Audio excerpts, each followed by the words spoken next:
When I moved to Austin in 2014, the first thing I did when I arrived was register to vote. I was really unfamiliar with the area, and I was looking for a source of good, unbiased information to help me make an informed decision. And that's when I found the League of Women Voters Voters Guide. So number one thing I love about the League are those voters guides. Whenever anyone I know finds out that I'm involved in the League of Women Voters, the very first thing they say is, I always get the guide. My mother's one rule of voting was that you always take the League of Women Voters Guide marked with your choices into the booth. It's why I've been a member of the League and have relied on the guide since I was old enough to vote the very first time in 1990.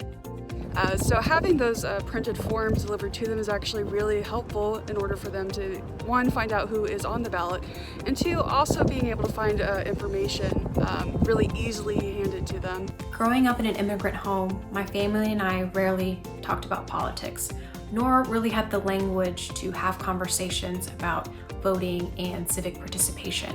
But I learned that I cared a lot about the issues on the ballot. I just didn't know how elected officials were elected, what local propositions impacted my everyday life. The League of Women Voters has a nonpartisan voters guide available in 4 different languages. They also partner with organizations like JUPVIG to ensure that different communities have equal access to voter education, resources, and information. We have a broad reach, and we want anyone who wants the help to be helped. It is so difficult for even someone who's engaged to be able to understand what's happening there and learn more about it. And the League is just this reliable, dependable source you know all the time, every election, to go on vote411.org or pick up that printed copy and look through and be able to learn something about the people who are running.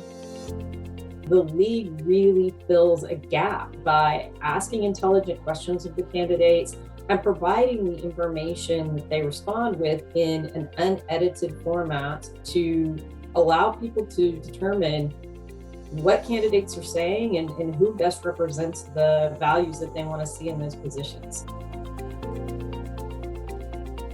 I'm grateful that our most dedicated and enduring voter registration partner is the Austin League of Women Voters, who've helped make Travis County the most registered urban county in Texas. Without our resources, I believe that the amount of folks who get to participate in the democracy that is America would be substantially impacted. And what I think stands out most about the League is the dedication of our volunteers. People are shocked to find out that we aren't a paid staff is not doing all of this work. So all the money that you guys contribute here today, and hopefully in the future, will be able to go to direct service and impact voters directly. So many of these folks are unpaid volunteers just working their hardest because they believe in something in their community. And that is so cool and so rich, and especially at a time when politics feels divisive and difficult. I support the League because I think voting should be easy and accessible to all.